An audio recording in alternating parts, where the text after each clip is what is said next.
जाते हैं। क्या ये बुलडोजर केवल दलित, पिछड़ों, अति पिछड़ों, मुसलमानों पे ये बुलडोजर चलेगा?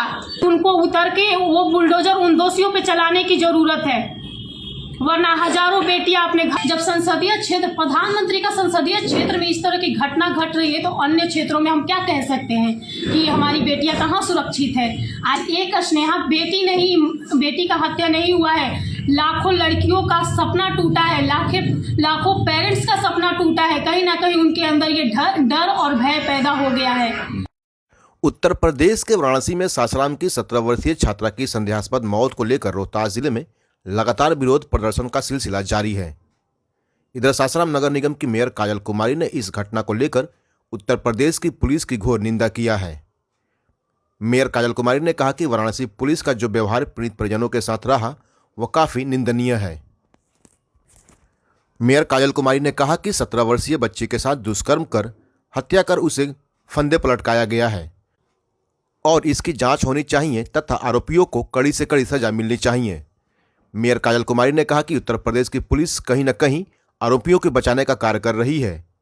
उन्होंने कड़े शब्दों में कहा कि यदि उत्तर प्रदेश की पुलिस आरोपियों को गिरफ्तार नहीं करती है तो अब वाराणसी में आंदोलन किया जाएगा।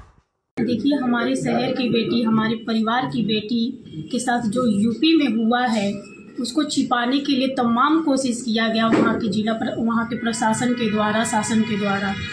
और जिस तरह से अभद्र तरीके से उनके माता पिता के साथ व्यवहार किया गया, उन्हें जिस तरह से बोला गया कि तुम अनपढ़, गंवार, जाहिल, बिहारी हो, जाओ, भागो यहाँ से। एक तो वो उन्होंने अपनी बेटी को खोया और उनके साथ इस तरह से अभद्र तरीके से बात किया गया।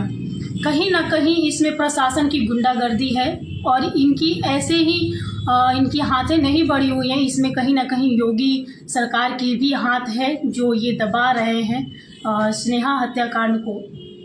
कि जिस तरह से खिड़की में फंदा लगाया गया है वो किसी के द्वारा लगाया गया है, क्योंकि वो आत्महत्या नहीं है, क्योंकि उसका पैर नीचे ज़मीन पर है और एक पैर बेड पे है। इससे साबित होता है कि उस बेटी ने आत्महत्या नहीं किया है, उसका मर्डर किया गया है, रेप किया गया है।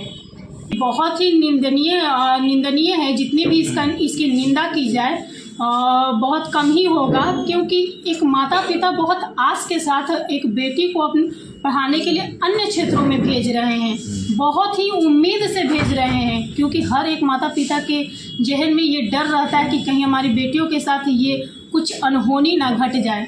और जिस तरह से हमारी भारत सरकार ने बेटी बचाओ बेटी पढ़ाओ का नारा दिया है, उससे कहीं ना कहीं बेटियों में, पेरेंट्स में ये उम्मीद जगी थी कि हमारी बेटियां आगे बढ़ेंगी। और ये हमारे माननीय प्रधानमंत्री जी का संसदीय क्षेत्र है, तो वहाँ पे तो और इस संतुष्टि के साथ अपने माता पिता अपने बेटियों को भेज रहे हैं कि हमारी बेटियां वहाँ पे सुरक्षित रहेंगी। लेकिन हमारी बेटियां वहाँ सुरक्षित कहाँ है? जब संसदीय क्षेत्र, प्रधानमंत्री का संसदीय क्षेत्र में इस तरह की घटना घट रही है तो अन्य क्षेत्रों में हम क्या कह सकते हैं कि हमारी बेटियां कहाँ सुरक्षित है? आज एक स्नेहा बेटी का हत्या नहीं हुआ है, लाखों लड़कियों का सपना टूटा है, लाखों पेरेंट्स का सपना टूटा है। कहीं ना कहीं उनके अंदर ये डर और भय पैदा हो गया है। हो सकता है कि कुछ लड़कियां जो हॉस्टल में रहती हैं वो घर को अपने वापस आ जाएंगी। आज ये अगर बेटी बचाओ बेटी पढ़ाओ का सपना, ये नारा सफल करना चाहते हैं मोदी सरकार, तो उन्हें कहीं ना कहीं बेटियों की सुरक्षा और साथ ही जो स्नेहा के साथ हुआ है, उन जो दोषियों ने किया है उन्हें सजा देनी ही होगी। ये हमारी मांग है योगी सरकार से और हमारे माननीय प्रधानमंत्री जी से।